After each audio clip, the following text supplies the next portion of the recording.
So, Kevin, off the record, we were just having a really good convo that we're now going to pick right back up.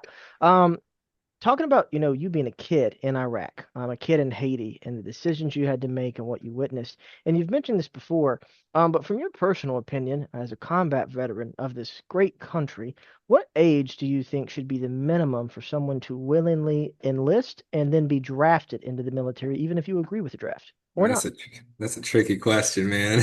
I'm gonna piss a lot of people off with my answer. I think the reason it's at 18 is because they don't know any better. Honestly, I enlisted at 17 years old. It's entirely too young to be doing anything remotely, military related.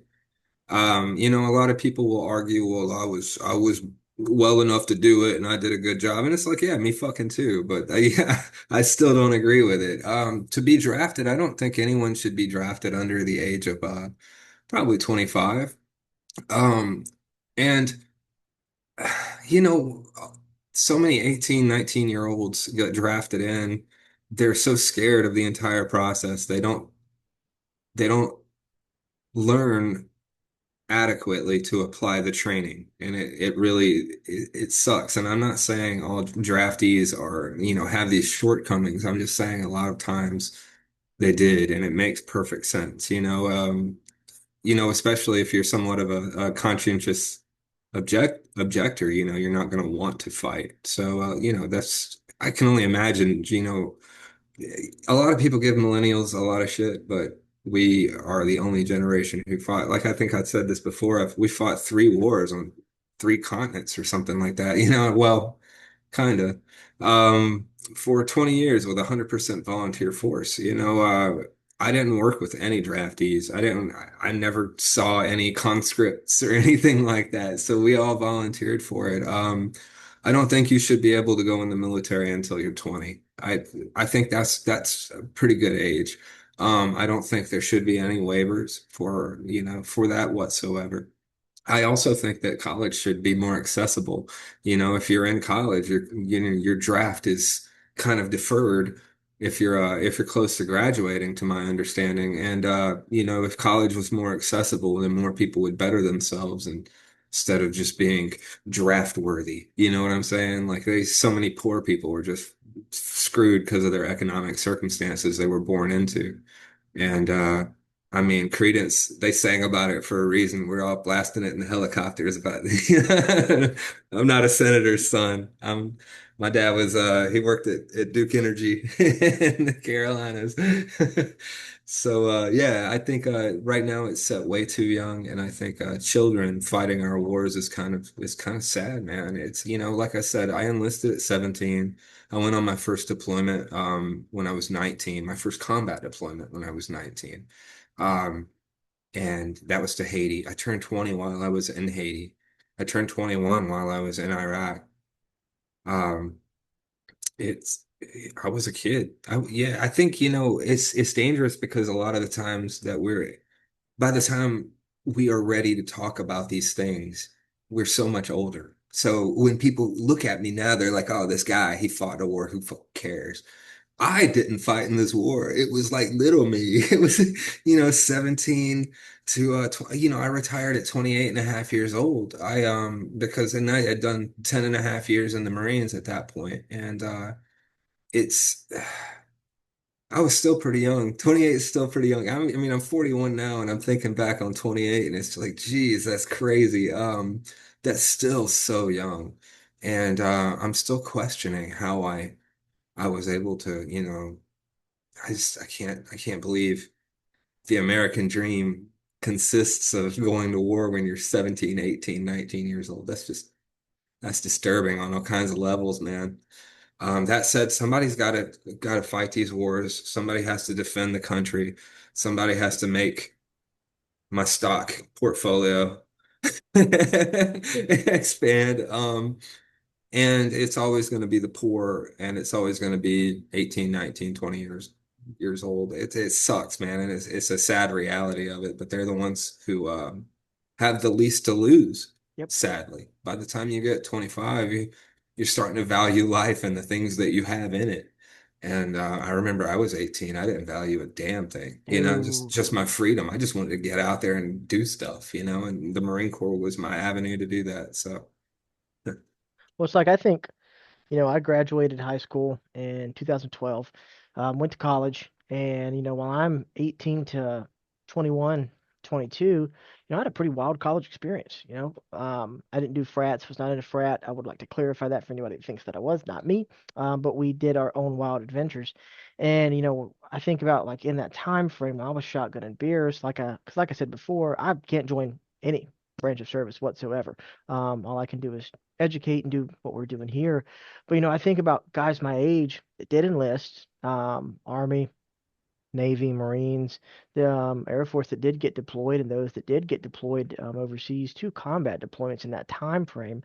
Um, I'm back home, shotgunning beers, going to college parties, living a college life that's carefree as a kid, and they are having to make decisions as kids that could possibly leave them maimed or killed, where they have to come home and, a box to their family. And meanwhile, I get to enjoy the freedoms that I have. And for me, that's a realization I had a few years ago of like, wow, the stark difference I had to some of the people I know that are my age, that I did not realize what they were going through because I didn't bother to educate myself what was happening in Afghanistan at the how time. would you though? I mean, I mean, I wouldn't have either. No, nobody would. yeah, and now, it's different where I'm like, man, I really want to understand that. And it puts it into a great perspective, though, that you mentioned, your kids. Um, it's like I know I've talked to some World War II and Vietnam vets who did get drafted, and they mentioned that some of the last big decisions they made were who they were going to take to prom, and then a year later they're having to make decisions in a combat zone. And the dynamic of that is absolutely mind-boggling. That I don't think Yeah. people make the connection that, a lot of the best that we send in this country to go fight these wars, they're not guys in their 20s, they're not guys in their mid 20s or 30s, they're teenagers. Teenagers, kids in their early 20s. Yeah. A little more perspective on it. So I dropped out of high school as a sophomore. So I was in 10th grade. I dropped out of high school. I went to military school for 6 months, and then I was in the Marines. So I went from 10th grade to 6 months later being in the Marine Corps. And that is absolutely insane that is possible. Like how I'm sorry, how fucked is it that not only is possible, but it's like there are it's streamlined. It's absolutely streamlined. All those poor kids out there, come on in, we got you. I mean, that's all it is. But I will say, to what you were saying a moment ago, um, I'm glad that you were out there shotgunning beers because, I couldn't, I was getting paid $400 every 2 weeks, so I really couldn't afford beers, but I was a nobody, I'm still a nobody, and I'm cool with that. I have no complaints whatsoever, but until you gave me a voice, I would have, I mean, unless you're doing this, I would continue being a nobody and all this information would have eventually died with me. Well, So, dude, I mean, this is your show, man. This has nothing to man, do with me. this ain't Again, my show. I'm just another rant. Hey, all those other guys you've talked to, I'm sure they would agree just as much, unless they have some weird ego. We're all just a bunch of nobodies. I don't feel like I've ever been special or singular in my service or my experiences. I think kind of like I hinted before, people with my political opinions, we want to serve. It's not like we hate our country. No one hates America. I fucking love America. And I absolutely wanted to serve my country. I still do. I'm a happy taxpayer, but I learned to keep my mouth shut, and I think a lot of others do too. We just keep our mouths shut. And it sucks because, once we get out, the ones that don't keep their mouths shut are the ones that tell stories about having sex with furniture and stuff like that. They like everyone listens to them. Arlie Ermy was cool. I'm really glad that he didn't shut up. But there's a lot of really spotty characters out there, and it's never the nobodies, the people who will say, "Hey, I'm nothing. I'm just some dude." I was some dude back then. I was just some stupid kid back then. I think acknowledging that is probably the most respectful thing I can do in this entire process. Well, and considering what you said there about you being a nobody, I would disagree just a slight because you're willing to take this chance. That doesn't make you a nobody. That this gives you a platform to tell the Kevin McCall experience. the good, the bad, and the ugly, and the truth, realistically, from your perspective. But, I think that adds value in there, of where you mentioned that, your experience is a lot like others. Yes. However, the beauty and I've discovered in talking to guys that were on the same operation within the same unit and the same firefights or same patrols, you all saw things differently, Yeah. because everybody's brain's wired differently. And I love that beauty of the human brain and psyche there is what everyone is witnessing through their own 45-degree field of view, but also everyone's internal monologue is so fascinating to me. And that's what makes this unique. But, to echo off of that, you said you were happy that I was shotgunning beers, and it made me think when you were in country, what beers were made available to you guys in country, when you came out of the patrols and the fobs or even Iraqi beers? So legally, none. I'm gonna tell a story, okay? This is a hypothetical story, okay? Hypothetical situation. Everyone involved is a hypothetical. They may or may not have even existed, okay? So Okay, when you're in a combat zone, we're not allowed alcohol. It's a big no-no. No weed, no beer, no whiskey, you know. just cookies and Um, goats. just yeah, cookies and goats, man. And that's the reality of it. So when I was deployed on ship, or when I was deployed to Haiti, even though we saw a lot of combat, it was technically a humanitarian mission. So if you are in theater, whether that's on ship deployed or in a humanitarian mission deployed or whatever, and you are 3 weeks in solid and you don't get any breaks. So if you're on ship, for example, and you're at sea for 3 weeks, your unit at their discretion can give you, I think it's 2 beers per person. And we got beers on ship a couple times, and it was always like some nasty, skunky Amstel that had been sitting in the lower decks for like it went through the Middle East, it went through like the South. I mean, it could get hot, cold, hot, cold, hot, cold, and then they'd give it to us, and it was like the nastiest beer. But actually in Iraq, so we we were not allowed alcohol, and we did not have alcohol. But hypothetically, if you wanted alcohol at Al Assad, you could go to the chow hall.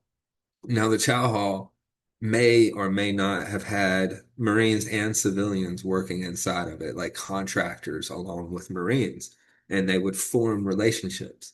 Well, these contractors also knew other civilian contractors, like truck drivers who would bring in supplies from like Syria or Jordan, you know. So these truck drivers would come in and they would hypothetically, all of this is hypothetical, obviously. None of it happened.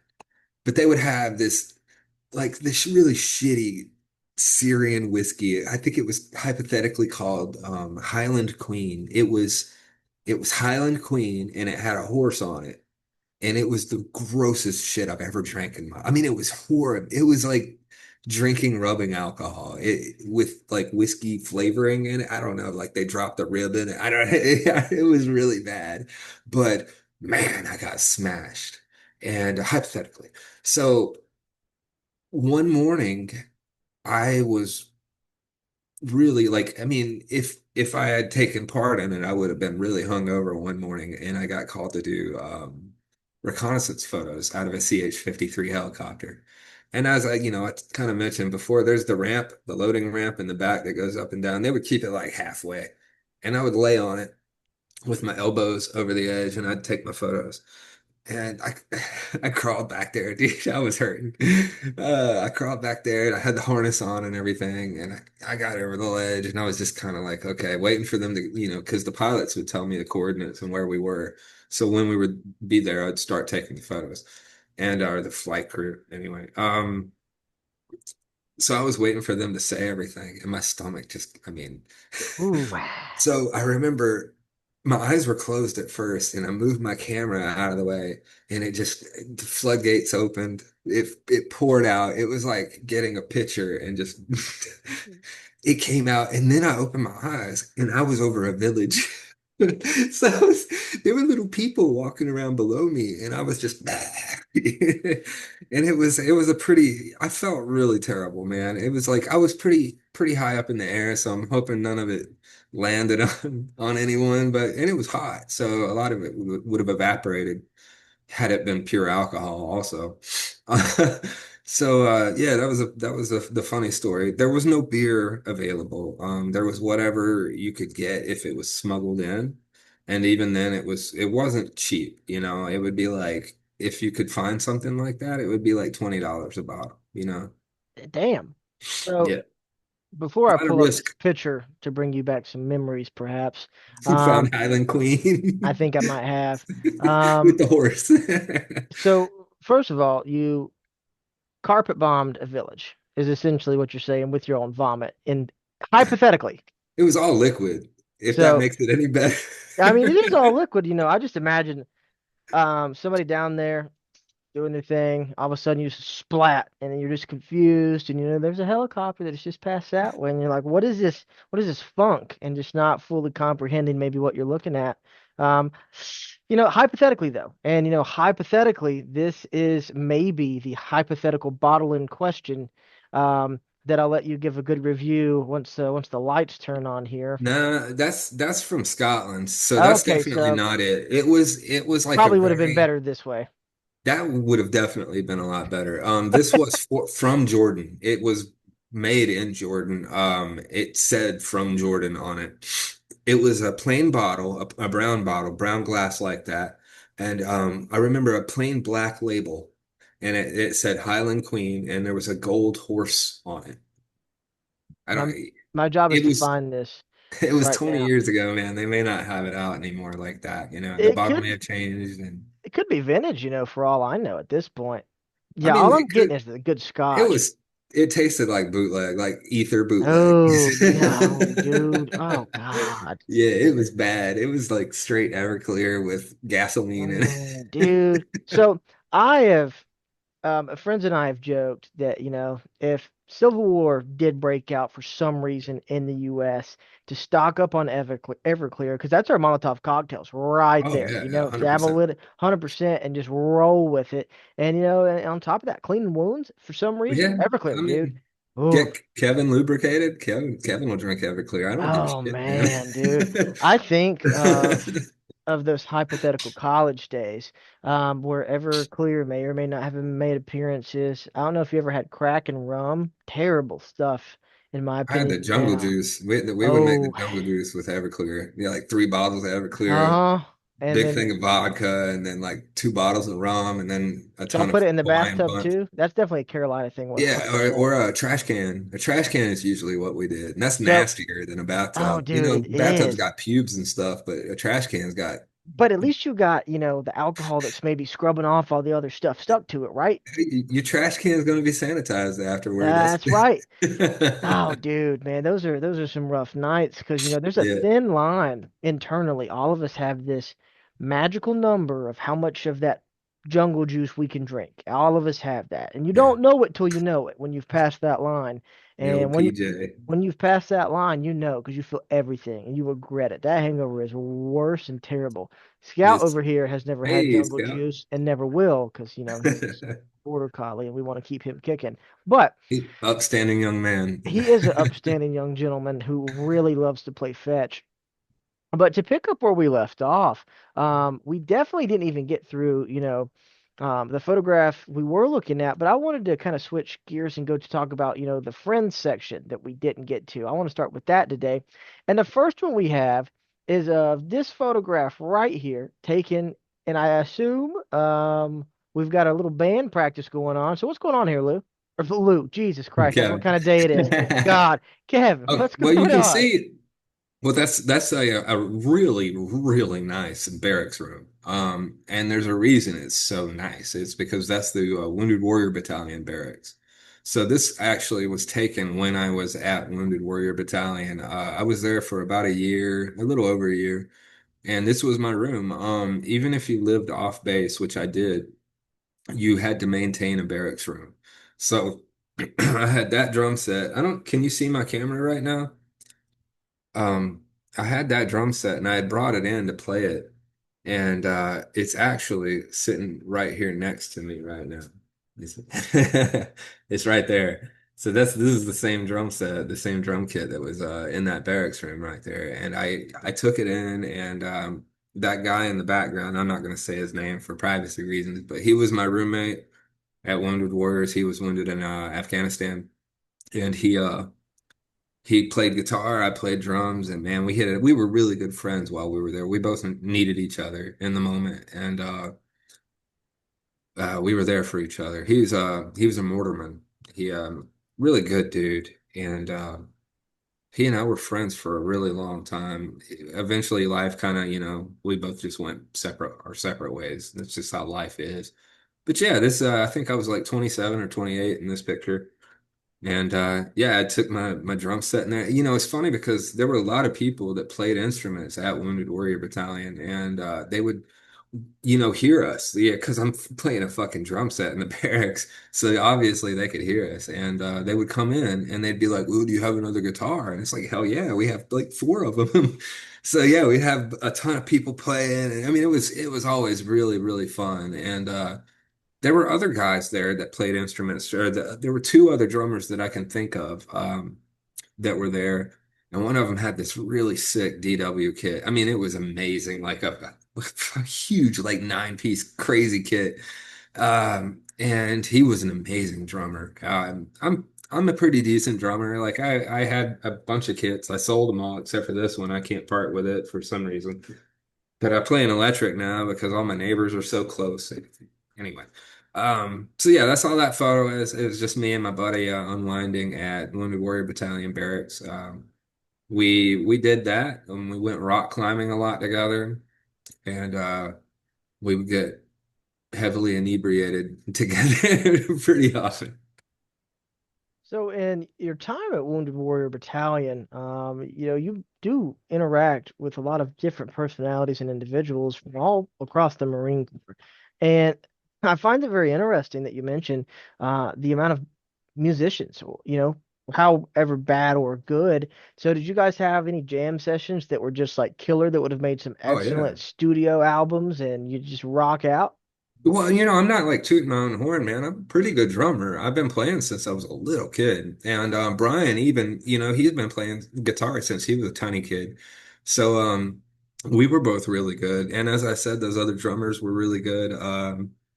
Oh, there was one guy, I can't remember his name, but he came in one day and he was super California dude. And he was like, "Hey, can you play me some like a punk beat?" And I did my best. I was like, "Man, that's not really my thing, but I'll try." So I put on the little fastest little beat I could.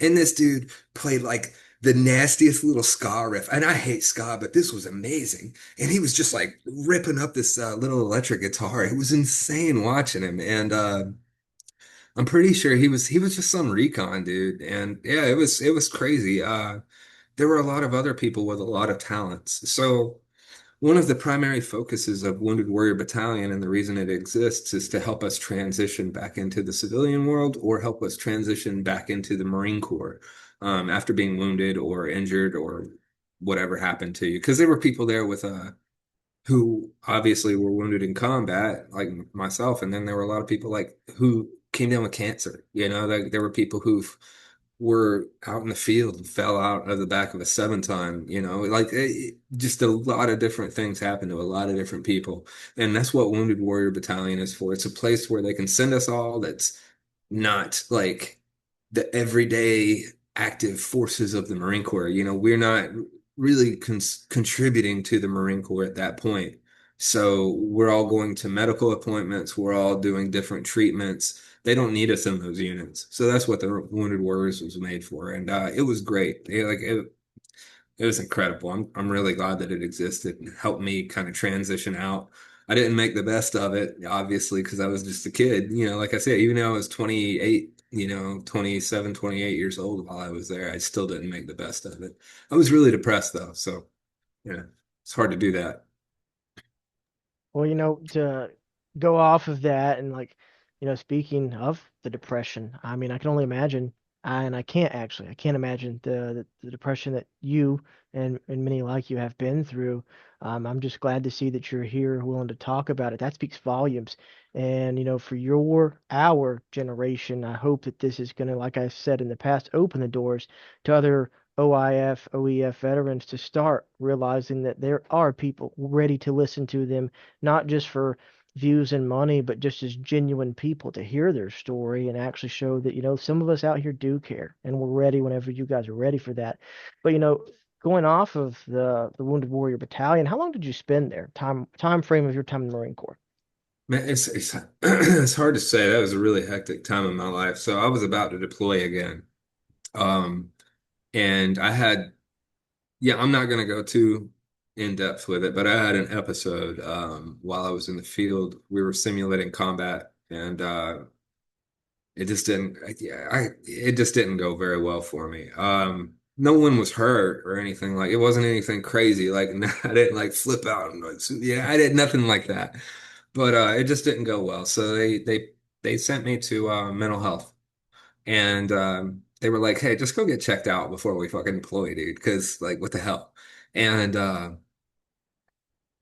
while I was there, I was talking to a couple mental health providers, and they told me they were like, "Look, obviously you got some stuff going on, but we also think that it's some other stuff going on." So they sent me to the neurology, and they did the MRI, and like that's when I found out that I had a TBI. I didn't know before then.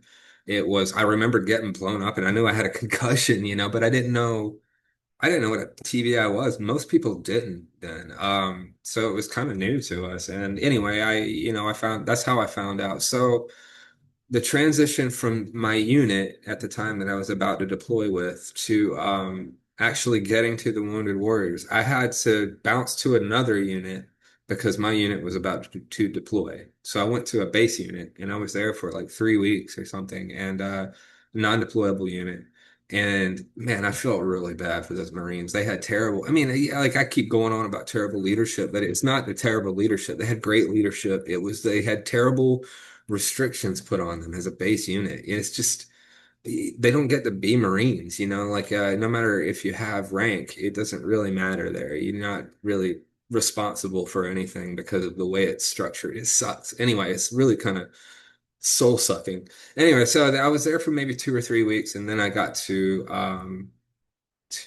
Camp Pendleton, Alpha Company, Wounded Warrior Battalion West, and I was there, I think, for it was about 14 months. And I had to go because they won't retire you or release you from the military if you're wounded in combat, especially. They want to, well, if you're wounded anyway, they want to treat you. They have to treat you before they can release you back out into the world. So I had to undergo treatments for every single issue that came up. And that's not just like, hey, you have a traumatic brain injury. We're going to focus on that. That's you have a traumatic brain injury and there's like 30 symptoms. So we have to focus on each single one. And then we have to focus on this other stuff and this other stuff. And it just took so long. So a lot of people in that time become disillusioned and really just bitter. And that's kind of where I was, we all felt like we were chasing our benefits, our retirement. Well, we felt like our entire existence as Marines was taken away, and our entire existence at that point was proving to the United States government that, hey, I'm not faking getting fucked up, and you do need to like, give me the benefits that are required. And it's shitty. It even makes me feel disgusting saying, hey, you need to give me what's required. Like I feel scummy. Amplify that times 100. That's what every single person at Wounded Warrior Battalion feels every fucking day. That is our existence there. It is miserable and it sucks because we're told we can't be Marines anymore, and then we're forced to chase that crap. And then we're told that we have to keep up standards, haircuts, our uniforms, all this other. I mean, we have to salute and I mean, it's like fuck everyone. Like how ruined can you make a person? So, long story short, I was there for about 14 months. Well, and, this just spawned a question, if you don't mind me asking. You mentioned for trying to prove to the American government that you were indeed wounded, the symptoms that you have are a direct result of that wound, and that you do need the benefits that are deserved to you. What kind of process do wounded veterans have to go through to get the benefits and the care they deserve from the government? You essentially go through everything twice. You have to go through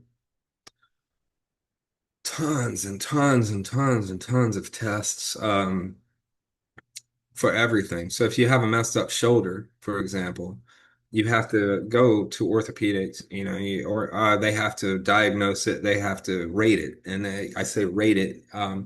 Every single injury and wound has its own percentage, and you don't just add up those percentage numbers, you put those percentages into an algorithm that takes into account the severity of that injury. So if you lose an eye, you automatically get 70%, period. If you get blown up, you get 50%.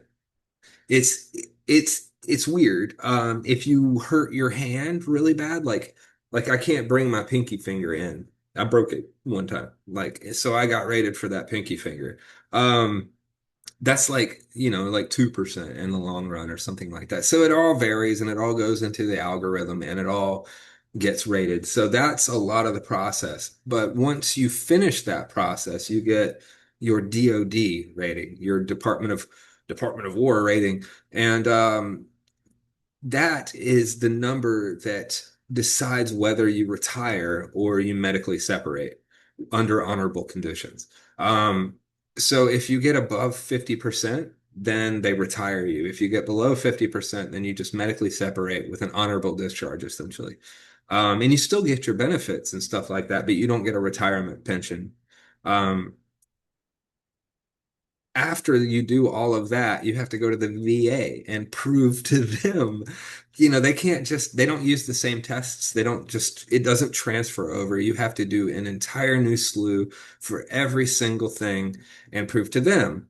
And they give you another rating. So you have your rating that decided whether you get retirement or not. And it kind of, if you go to retirement, then that rating number, that percentage decides how much you get. And then if you're combat wounded, you get combat related special compensation on top of it. So it's like it matches to like almost 100% of what you were making. It's not really, but it's something like that. Anyway, um, so I had to go through the entire slew again for the VA, and they give you another percentage. So my percentage in the VA is significantly higher than the one from DoD, but I was high enough to retire. And then I have the one from the VA as well, and they match whatever benefits they don't give me to 100%. So I get to 100% because they pay me, and they pay me. And I had to do all this by myself with a fucking brain injury. And I'm a Marine. I'm like sitting here a crayon eater already, and I don't care about any of this stuff because I'm all disillusioned. Dude, I mean, it was miserable. It was like a really rough time, but luckily I had help at the time. My ex was helping me through it, and then you also have a kind of a counselor that's assigned to you. And my guy, he was weird, but he did help me some. So he was just really weird. He was like, "Bro, you've been on some weird airplane lists, haven't you?" Like this dude was weird. So Oh God, it's interesting. I've never thought about the different benefits that overlapped. It's just something that's never come up for me in any conversations I've done. But in many ways, it is kind of sad to see, and for a lot of the people I've talked to, how much they've tried to get their benefits raised that are deserved, or benefits and claims get denied. And the process to understand why and how, I look at my dad. My dad's a veteran, for example, and what he's had to go through just to get better hearing aids because of his hearing loss being related to his service. But it's in many ways sad what we do make our combat veterans go through, like yourself, that were wounded, and from what at least other people I've talked to, how in many ways there's always corners that seem to be cut for them. I don't know how true that is for everybody, but Well, I got to give a little bit of advice to anyone who's in the military or anyone who's thinking about joining. And by the time you're getting out of the military, you're really excited to get out. You just want to rush the process. You want to do what you need to do and just move on. There's a point where when you're EASing, when you're getting out of the Marine Corps and processing out, you sit down with a VA representative and they say, "Hey, do you have anything to claim?" And most people are just like, "Nah, man, I got nothing. I'm just going to take off."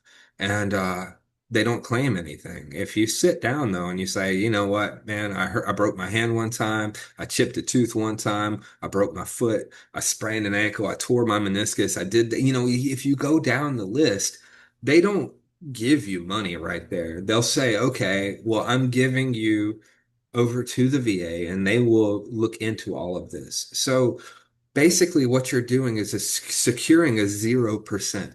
Now, a 0% doesn't mean you don't have anything. Not having anything is bullshit. You're over there not doing squat. If you have 0%, that means in the future you can go up from zero. If you don't have a rating at all whatsoever, you're not going anywhere. You don't have a rating. But if you're rated 0% for hearing loss, in 50 years when your ears are going shit, you can go to the VA and be like, "Hey, I need hearing aids." And they'll be like, "Oh, look, you're rated 0%. Not only are we giving you hearing aids, we're giving you 10% for your hearing loss, and you'll get a little bit of money every month." You know what I'm saying? So don't rush through the process. It's there to take care of you and give you what you deserve. So my little 2 cents. Sorry to interrupt you. Man, don't apologize. That's excellent 2 cents of advice that I hope, somebody that is in any branch of the service currently right now that sees this will take that to heart because that is what exactly needs to be done. And all of you out there need to be listening to that there.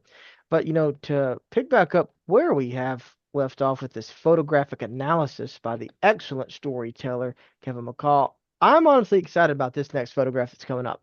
I don't know if you know which one it is. I know which one it is, but this made me so happy to see this as a South Park fan. And so take me through Man Bear Pig and how it made its way on is that the camelback I'm looking at there? Yeah, that's the same frisbee I had in that video. That's the flak That's what I jacket I was thought. wearing.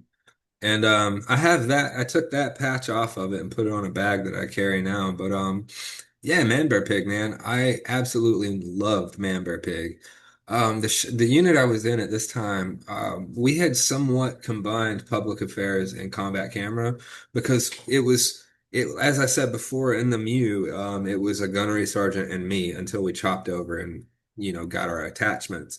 And then public affairs was one public affairs Marine, a staff sergeant, and a captain. So we just kind of lumped ourselves together and moved our offices together, and we hung out a lot. In doing so, we all became really good friends, and we all had South Park names for each other. And we never called each other by our last names or our ranks. I I was Kevy Kev. They all called me Kevy Kev. There was like generic names like Johnny John and Jimmy Jim. That's how we did it. So we all stuck with that, but we also had South Park characters that and mine was Man Bear Pig. They named me Man Bear Pig. So how did you And get the name Man Bear Pig? Like that's an excellent title to earn. And I'm thinking of the different South Park characters that have came into that show as main characters or just for an episode. To earn yeah. Man Bear Pig is one hell of a title. It's because I have a stalk of celery as my left hand. That's the only reason. No, I don't remember. Honestly, I don't remember. I do remember. I remember how we came up with it. We had to go, it was me and the public affairs Marine, and I'm not outing him by saying his name. He was Timmy Tim, and we would call him in South Park fashion, Timmer, we would go all, Timmy! yeah. So we had to go, he and I were tasked in that 6 months of downtime with making dog tags for the unit. So we walked around the CP and we asked everybody, hey, you need dog tags? And they would like give me their information and I'd write it down and I'd be like, what's your religion? And they would think about it for a second and be like, oh, just put Catholic. And I'd be like, I'll put whatever the hell you want, man. Just take your time. So I had some crazy Pastafarians and like Jedi and all kinds. And I'd put it, I mean, if you went down in Iraq with one of those dog tags, you were buried as a Jedi. That's all I'm gonna. So, that's not my problem. So I stamped everybody's, and that's when we did those. Is because I made one for Tim, on Timmy Tim, that said Tim and like a liberal and all that crap on it, and I gave it to him. So he made one for me, and it was going on about Man Bear Pig, and what's that actor's name who was his leg? Oh, dude. I can't remember, like James Duffy or something like that. Anyway, so like it had all kinds of stupid shit about that on it. I made one for my ex too, and it was about her calling her baby and all like it was just dumb. But we all had South Park stuff, and we all had South Park dog tags, and we all had ridiculous religions on our actual dog tags as well. But Please that's where tell that me came from. you still have the man, bear, pig, dog tags. Somewhere, yeah. I think it was in that big Foot Locker that Dude, I pulled out. Yeah. amazing. So, but it's like, so the Tim A, I brought out recently when we've been going out with our friends. Um, I've been doing that voice occasionally. We're at a random, I'll just shout, "Timmy!"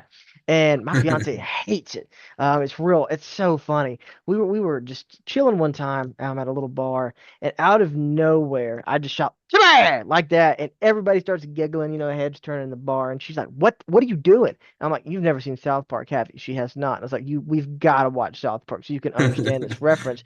Um, but dude, that's amazing. So how many South Park characters were named from Combat Camera to PAO? Okay, so back in this day, well, there was three of them, and then there were two of us, and then when we would chop over, they would get one more, and we would get one more. So four and seven. So there were seven of us. Our captain was black, so his character was like very chef-like, and he was a he was like a ladies' man too. He dated supermodels, and he would like show them off. He'd come to the CP with some supermodel, his little sports car.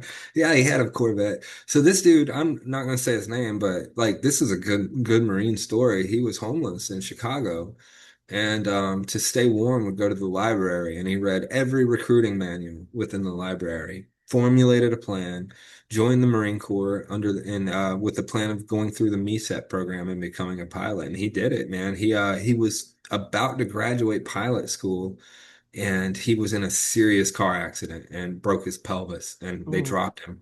So that's how he became a public affairs officer. But the dude was baller as hell. He had like four or five houses. Like in I'm telling you, dude started from nothing. Like this is a success story. I remember one time he did our financial aid brief, like financial responsibility brief. Every year you have to do X amount of classes. Every job has to do like that. The anti-phishing, and we have to do it like financial crap because we're ah, stupid. So he did it for us, and he coming from nothing. The first slide on the death by PowerPoint, it said CREAM. And there were periods. He was like, "Who can tell me what this means?" And I'm all like, "Oh, I know." And it's cash rules everything around me. And it's just like he had he had yeah, I can go on about this dude all day long. I don't even remember what oh yeah, yeah. So because of all of this, we were talking about how suave and sophisticated he was, and so he was definitely a chef figure. He had a lot of ladies on him all the time. I went to his house a couple times, and it was like super baller, like marble floors. dude, Yeah, I mean the dude. I went on a deployment with him, and he was what he did is when you go to Kuwait or Iraq, you'll see these signs here and there, and they'll say finance a car while you're here, and they'll give you a super low interest rate. And every time he would do it, he would never even see the car. He would pay it off real quick, get it with a super low interest rate, just pay it as fast as he could. And he bought two Dodge Chargers, brand new, on the last deployment and sold them before we even got back. Like dude, like man, massive profit. Dude knows his shit. So there's a lot of really smart Marines out there. Anyway, so he was chef. We had a Native American guy with us. His South Park character was extremely racist. We got in Photoshop and we made all of these. And each of us we made, you never made your own. So it was always going to be prejudice in some way. If you got a big nose, you're going to be, you know, it's just how it is. Like everyone's going to emphasize whatever they can to make fun of you. So that was it. I became Man Bear Pig because I have James, Duffy, and Celery as a hand. dude, that's amazing. In many ways, and it cracks me the hell up. Of the uniqueness of that. I mean, I love South Park. My best friend and I, we still, when we get the free time to line up, and he doesn't have the kids, and or his wife's gone and my fiance's busy, we'll get together, drink a few, and watch South Park and giggle like we're 16 again. It's a timeless classic, man. Yeah. I will happily watch South Park with you when we get together in person Oh, fuck and yeah. giggle myself to death. But to end with our last photograph today, and then we will pick this up, like I said, on Saturday if you're free, my man, and Yeah, go yeah, into I am. more super in-depth detail.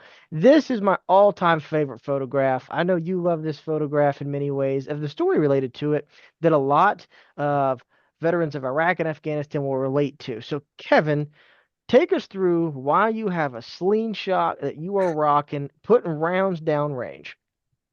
Hey, man,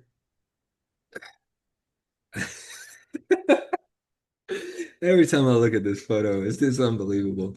I've posted this photo in a few places, and I always get mixed reactions. Never negative against me, more negative against the people around me and who I was interacting with. This Lou took this photo. Pretty sure, yeah, I'm 99% sure Lou took this photo of me. I got my big old cannon on me. You can see my pistol and my rifle. And I'm just covered. You can see how they're just covered in sand. Everything. I was just filthy. Oh, man. Look at that gross son of a bitch. So we had been patrolling. We had finished the invasion of Heat, and we had kind of settled at this point, and we were there for about 4 or 5 days, just running patrols every single day. And while we were patrolling, the little kids would follow us, and they started throwing rocks at us. Now, there's a couple reactions you can have here. You can get mad about it, or you can recognize as a little hillbilly kid that throwing rocks at motherfuckers is natural. Like throwing rocks at cars, throwing rocks at cows, throwing rocks at logs. You throw rocks in water. Well, like, you just throw rocks. So if I was some stupid hillbilly in Piedmont, South Carolina, where I'm from, and there was an invading, occupying military force, you'd better believe little dumbass barefoot Kevin would have been chucking rocks. Well, those little Iraqi kids you see in the photo in the background, they were no different, and they would just follow us. I mean, whether it was an 8 hour patrol or 12 hour patrol, these kids got nothing better to do. So they would follow us around and just chuck rocks at us and giggle about it. So, as I said, you can react however you want. I took it with good humor. I wasn't offended by it. I laughed whenever I would be like minding my own fucking business, just patrolling along, and I'd hear thunk. And this is just rock knocking off my helmet. It doesn't hurt me at all. It was just like the hell. And then I'd hear these little kids laughing and running off. At least they're not shooting at us. Like, I don't really care if they're throwing rocks. They're just having fun. So I got my little wrist rocket. And I had had it for a bit. I had it through the whole operation, but I didn't really bust it out. I had this little baseball bat also. It's a whole other thing. I'll try to find the photos of that too, because I invaded Haditha with a baseball bat in my hand. That's kind of crazy. Um, yeah, so the whole Louisville Slugger wooden baseball.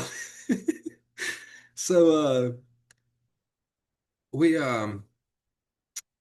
I pulled out my slingshot and I would launch rocks at those kids. I never aimed at them. I'm really good with a slingshot. I grew up with one. And the kids would be here. I'd aim over here. I'd pelt those rocks though. They'd hear them coming. And they would scatter and run and laugh, and then they start throwing rocks again. And I'd pop a rock at them, and it'd explode off the side of some house or something. And they'd come back and throw rock. We were just having fun. So, I posted that photo on Reddit a while back, and I mentioned that I was popping those at the little kids you can see in the background, and somebody was like, "Oh, the kids in Vietnam wouldn't even dare do that. They'd be dead." It's just like, first off, you're a fucking monster. Second, I like to believe that those guys in Vietnam were a lot like me, just making the best of the situation. Those little kids weren't hurting anybody. Why the hell would I kill them? I don't care about your Islamophobia. I don't care about your prejudice about killing kids. I don't care about any of that. They're just little kids who were born there making the best of a shit situation, just like me. They're just a couple years younger than me. I mean, so that's that photo, man. That's just me having fun with the kids. We had so much fun with those kids. Like, if I would catch one by themselves, I would fuck with them so hard, but not in a bad way. Like, if I was if I was posted up on an alley, right, and I had my rifle down, and a kid would walk into the alley, they'd see me and kind of stop, and I'd be like, Keith, and they'd freeze up.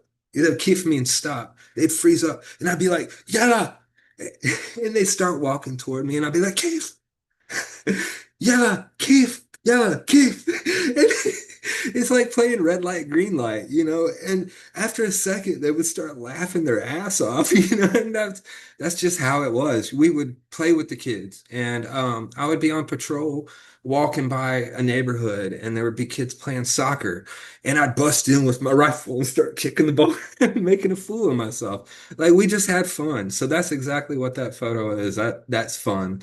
And that's me and Lou having fun with the local population. I hope those little kids remember me with my slingshot. I never hit a single one of them, never tried to. I was pelting rocks at nearby shit just to make fun, it was a good time. Well, you say that, and then I'm going to take a quick pause on the recording and go upstairs. I want to show you something on the recording. Um, but my friend Mike Harris, I think I've mentioned him to you and Lou before, but he was in Vietnam in 67 and 68. And he's got a photograph that he gave me. It's in my little collection here of this little kid in these short shorts with the M1 helmet on, and it's got a jungle cover on it. And I can't remember the name of the kid right now. It's in his diary. Mike gave me his diary. But this kid followed him around everywhere. They'd give him sea rats, and he was just and they're having fun with him. But I remember, that they were telling this kid that they were going to go on a patrol in this bad part, and the kid was immediately like, "Nope, not going." They're like, "Why don't you want to go?" And he's like, "Nope."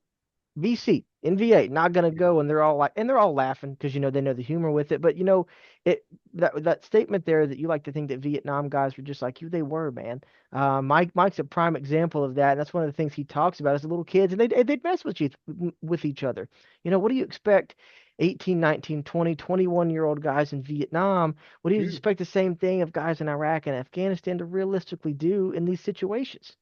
We all got little brothers, little sisters, and I mean, we all got mothers and uncles and aunts. Yeah, like we got cousins. None of us want, I can't speak for everybody, obviously. The majority of us don't want to hurt anybody. I mean, the majority of us don't join because we want to go and kill. That's not it. I joined because I'm a constitutionalist and I was super poor. That's the reality of America. This is a way to get up. Now I'm sitting here with I mean, I'm doing really well for myself because of the Marine Corps. I had never done that. I wouldn't be where I'd probably be working in a gas station somewhere in South Carolina. Or I'd be Throwing rocks at cars. strung out on heroin with a lot of Yep. a lot of the guys I was in high school with. A lot of my friends are dead because they weren't even in the military. They went the path that I probably would have if I hadn't have joined up. So it yeah, it's a trip, man. It really is a trip how it all plays out. And the guys back then, they're making the same decisions for the same reasons that we're making them now. Yes, And sir. I tell myself I got out 20 years ago, but I know there's kids joining right now for the same reasons I did. They're in the same position that I was in. They just want to make the best of a shit situation, and they're going You to know, be abused the same way I was abused. So it's just I hope they learned something from this. it's like that children's book you wrote, where at the end of the story, there's an owl and there's a frog, and it's a repeated cycle that realistically has been going on for thousands of years across any warring society that has ever existed in any capacity. It is the same old tale. Yeah. So I'm gonna pause real quick. I want to go upstairs and get you something and bring on the interview for your live reaction because I think you're gonna really connect to this piece. So to come back, you're gonna appreciate this. Speaking of slingshots, I still have the OG slingshot from my childhood, Nice. uh, that my grandma saved. And my grandma's still kicking, but she was digging through her toy box, I guess we have at her house, and she found this, and this was mine. So you mentioned, little hillbilly kids. Me and my cousin, we used to throw and sling rocks at each other like nobody's business. Um, Yeah. but now, when we figured out, that rocks weren't the only things that fit in this nice little cradle here. You get some little Tommy Toe tomatoes that are green and Oh, not ripe Tommy yet. toes. Oh, Dude, yeah. those things, you imagine paintball, but like on another level. Those things Yeah. hurt. But then, in terms of like real slingshot history, this is my grandpa's welded Oh, slingshot wow. he made in the 40s, late 40s, dude. That my grandma Welded. gave. Yeah, dude, it's literally two pieces of pipe that he welded as a teenager, and same concept. I That's a mean, long strap, man. dude, I know. Look at this thing. This like insane. Grandpa He's evidently like was a David and hellion. Goliath. Dude, he was. And then, speaking of hillbilly kids and the way that, we grew up and my grandparents, our grandparents grew up, this is built in the 20s or the 30s. This was built by my grandfather who was a World War II veteran, but this was a rubber band gun that he made. So this part Hmm, right here, the rubber band would sing back here. There was a trigger mechanism down here attached to this that would release the rubber band. But he built that as a kid in the 20s and that's the cool. 30s, dude. And no one else probably would that wouldn't be in a museum, but that's just neat little family history we found when we were cleaning out Grandpa's house after he passed. And it goes back to little hillbilly kids, being innovative and doing things like throwing rocks at people, Yeah, and just hillbilly shenanigans that aren't just local to the rural South. It's all over the U.S., upstate New all over the York, world. California, but all over the world. And it's that human connection, man, of we have so much in common in many ways that often gets overlooked for prejudices, religious views, political views that we Yeah, often forget. At the end of the day, we're just people, man. everybody's just trying to stay alive. Yeah, And I think that, through our interview series, brother, you've done a great job of humanizing not just yourself, but humanizing the Iraqi people, and understanding, what was realistically going on from the perspective of a 21-year-old corporal in the Marine Corps at the time. I'm glad I can do that for them. They deserve it. I mean, they deserve it far more than I do. That humanization, they've, dare I say, they've earned it. They haven't earned it. We did everything to them. Yeah, they deserve it though. They absolutely deserve it. They're Yes, good sir. people. They are. And, I was going to ask a pretty in-depth question to end out today, but I'm going to save that for Saturday because we ended on a positive note where we're giggling, man. And I always Hmm. think that that's the best way to honor guys like yourself, as our little hillbilly selves. So, without further ado, brother, as always, man, I can never thank you enough for what you've done for me. The moods that I'm able to get out of this, my understanding of a time period that I never will understand fully, from your perspective. But man, thanks for your service and welcome home, dog. Thank you. Cheers. Cheers, my man.